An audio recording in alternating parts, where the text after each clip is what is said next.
लिखा है, खास लिखा है कि उसने उनको नर और नारी, आप मेरे साथ है सारे, खुदा ने उनको नर और नारी पैदा किया। यानी खुदा को पता था, खुदा फ्यूचर के बारे में भी जानता है। समटाइम हम खुदा की मर्जी के मुताबिक अपना फ्यूचर नहीं बनाते। खुदा की मर्जी के मुताबिक हम ब्याह शादी नहीं करते। खुदा की मर्जी के मुताबिक हम वो काम नहीं करते जो बाइबल मुकद्दस हमें कहती है करने को। मुझे एक शादी याद आती है जो खुदा की मर्जी के मुताबिक हुई, और भी है, लेकिन बाइबल मुकद्दस में जब अब्राहम अपने बेटे की शादी करना चाहता था तो वो अपने नौकर एलीएजर को बुलाता है, उससे बातचीत करता है और उसको आसमान के खुदा की कसम देता है। वो सारा तरीका कार उसको बताता है, कैसी बेटी चाहिए, कैसा रिश्ता चाहिए, कहां से चाहिए। क्योंकि एक बात याद रखे, खुदा के कलाम में लिखा है कि तू बैल के साथ गधे को, ये बड़ी खास बात है लेकिन वक्त बहुत थोड़ा है, तू बैल के साथ गधे को ना जूतना। तारीकी और रोशनी का आपस में कोई मिलाप नहीं, रास्तबाज और गुनाहगार का आपस में, यानी अगर बेटी ईमानदार है तो खावंद भी ईमानदार होना चाहिए। बेटा ईमानदार है तो बेटी भी ईमानदार होनी चाहिए, क्योंकि ये शादी के बंधन का मंसूबा जो है वो खुदा का है। और खुदा कभी ऐसे जोड़े नहीं जोड़ता कि एक बंदा रास्तबाज हो, दूसरा बंदा शराब पीने वाला हो। खुदा यकसा बराबर के जोड़े को जोड़ता है कि दोनों एक दूसरे के मददगार हो, दोनों एक दूसरे को अंडरस्टैंड करने वाले हों, दोनों खुदा के कलाम के प्रिंसिपल्स की पैरवी करने वाले हो, ओबे करने वाले हो। और याद रखें, हमारे मुल्क में एक लैक पाई जाती है, बहुत बड़ी एक अदम मार्फत पाई जाती है कि शादी से पहले हम अपने बेटों और बेटियों को बाइबल मुकद्दस के प्रिंसिपल नहीं बताते। हम बाइबल मुकद्दस की तालीम नहीं देते कि कैसे शादी करनी है, कैसे करनी है, कब करनी है, क्यों करनी है। इसलिए बाद में शादियां फ्लॉप हो जाती हैं, मिसअंडरस्टैंडिंग हो जाती है, अलैदगी हो जाती है, वीरानियां हो जाती है, रिश्तेदारियां खत्म हो जाती है। क्योंकि वजह यह है कि लोग पहले अपने बच्चों को बाइबल मुकद्दस की अंडरस्टैंडिंग नहीं देते। फिर प्रॉब्लम है। तो अगर खुदा की मर्जी से जुड़े हैं और प्रिंसिपल्स को जानते हैं, कानून को जानते हैं, तो यह बात पूरी होती है कि जिसको खुदा ने जोड़ा उसे कोई आदमी जुदा ना करे। क्योंकि खुदा जोड़े तो कोई जुदा करे, यह तो हो ही नहीं सकता। जब अपनी मर्जी से जुड़ते हैं तो फिर जिधर मर्जी दौड़ जाए, जो मर्जी करे छोड़ दें, फिर खुदा का इसके साथ कोई भी तल्लक नहीं है, क्योंकि वो अपनी हमारी मर्जी होती है। और अपनी मर्जी करके हमेशा लोग खता खाते हैं। क्योंकि खुदा के कलाम में लिखा मलाकी की किताब में कि तू अपनी जो जवानी की बीवी है उसके साथ शादमार रह, खुश हो, खुशी कर। बड़ी खूबसूरत बात है, कोटेशन लिखी है, मिसाल का मुसन्निफ लिखता है कि जिसको नेक बीवी मिली उसको खुदा की तरफ से क्या मिला? तौबा, गिफ्ट मिला। तो गिफ्ट खूबसूरत होता है, गिफ्ट रखने के काबिल होता है, गिफ्ट को लोग संभाल के रखते हैं। इसीलिए खुदा का बंदा पतरस लिखता है कि ऐ शोहरों, शोहर को भी और बीवी को भी यकसा बात है। वो कहता है कि ऐ शोहरों, अपनी बीवी को नाजुक ज़रफ़ जानकर उसकी क्या करो, इज्जत करो, और बीवी भी अपने शोहर की इज्जत करे, क्योंकि तुम दोनों जिंदगी की नेमतों के वारिस होने के लिए बुलाए गए हो। और आगे लिखा है, कहीं तुम्हारी दुआएं रुक ना जाएं। ते जो खुदा दी मर्जी दे नाल ना बंदा शादी करे अपने बच्चों दी, ते फिर उन्हें मिल के कभी दुआ करनी है? ते जिन्ना मिल के दुआ ही नहीं करनी, मिल के बहना ही नहीं, मिल के सलाहकारी नहीं करनी, मिल के खुदा दे कलाम नूं पढ़ना नहीं, दुआ नहीं करनी, खुदा दे घर च नहीं जाना, फैलोशिप नहीं करनी, ते वो फिर जिंदगी दी नेमतां पा सकते ने? नो, वो शादमान नहीं हो सकते, वो खुश नहीं हो सकते, वो अंदर ही अंदर कुट सकते हैं, अंदर ही अंदर दीमक की तरह वो घुलते जाते हैं, लेकिन उन लोगों के चेहरों पे कभी शादमानी।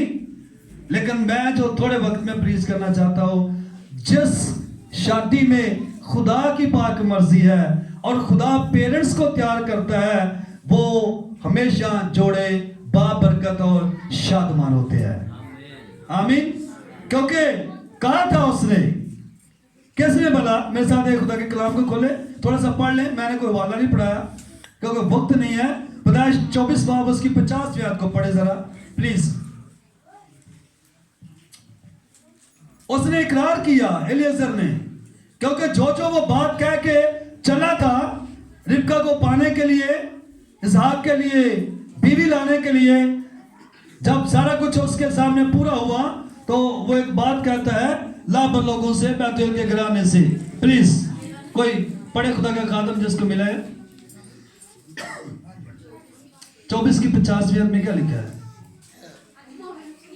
खुदावन के कलाम में ये लिखा है, तब लाबान और बैतूएल ने जवाब दिया, लाबान और बैतूएल ने जवाब दिया कि ये बात खुदावन की तरफ से हुई है। ये बात किसकी तरफ से हुई है? खुदावन की तरफ से। बोले ये किसकी तरफ से हुई है?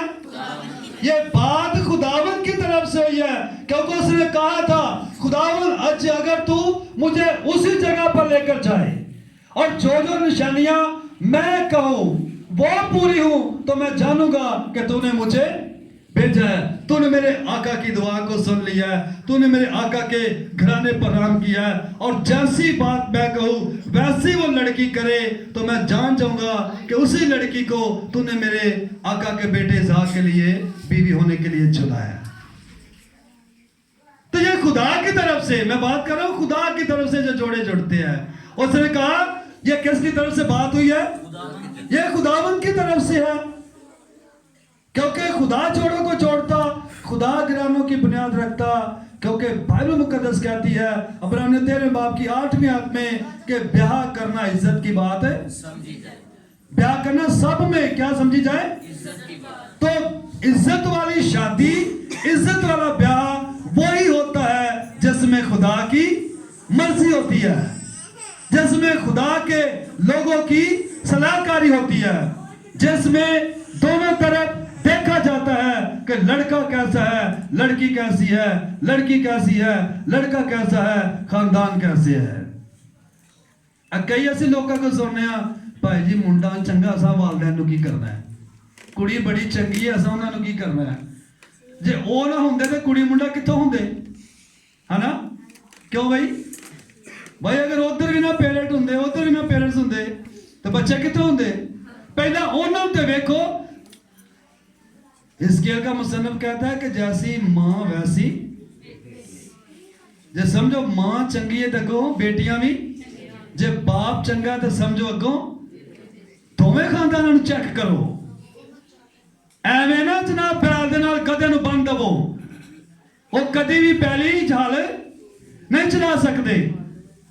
ये लिखा हुए फिर तू बैल के साथ गधे को हाल में ना जूतना, क्योंकि इन्हां दोवां दा आपस च कोई मेल जोल नहीं। ते जिथे मेल जोल ही नहीं उथे दिल मिलणगे, उथे फिर वो पंजाबी की गल है भी गल पिया ढोल, तो उस ढोल का फिर कोई भी फायदा नो। बाइबल हमें यह नहीं सिखाती। बाइबल यह सिखाती है कि ये बात किसकी तरफ से? खुदा की तरफ से। और खुदा चाहता है कि ब्याह करना सब में इज्जत की बात समझी जाए, ताकि हमारी बेटियां, हमारे बेटे सुखी रहे और बात बरकत जोड़े बने और इनके चेहरों पे शादमानी हो, इनके दिलों में शादमानी हो, इनकी रूह शाद हो और ये एक दूसरे के दुख और सुख का सहारा बने, ताकि जमीन पर वो मिसाली जोड़ा बन सके। आमीन। वो कहता है ये बात किसकी तरफ से हुई है? ये खुदावंद की तरफ से हुई है। और हम ऐसा कोई काम नहीं करेंगे जिसमें खुदा की मर्जी ना हो। आखिरी बात मैं करूंगा, जब उसने ये बात की तो लिखा है कि उन्होंने कहा कि रिबका से पूछते हैं वो क्या कहती है। उन्होंने रिबका से कहा क्या तू जाना चाहती है? उसने कहा मैं जाऊंगी, मैं जाऊंगी, क्योंकि पीछे भी खुदा और दरमियान में भी गवाह कौन है? खुदा। गवाह कौन है? खुदा। तो आज इस सारी तकरीब का गवाह कौन है? खुदा, उसका बेटा, उसका रूह कुदस, उसके पाक फरिश्ते, आप खानदान, कलीसिया, खुदा के खुदाम, हम सारे गवाह हैं कि हम कोई ऐसा काम नहीं करेंगे जिसमें खुदा की मर्जी ना हो। हम वही करेंगे जिसमें किसकी मर्जी है? खुदा की मर्जी। और जब खुदा की मर्जी के मुताबिक करेंगे तो यकीन करें वो हमेशा हमारी औलाद के घरानों को शादमार रखेगा। आमीन। उसने कहा मैं जाऊंगी। तैयार हो गई तो उसको बड़ी खूबसूरत उन्होंने दुआ दी थी। जरा देखे, बड़ी खूबसूरत दुआ दी थी उन्होंने।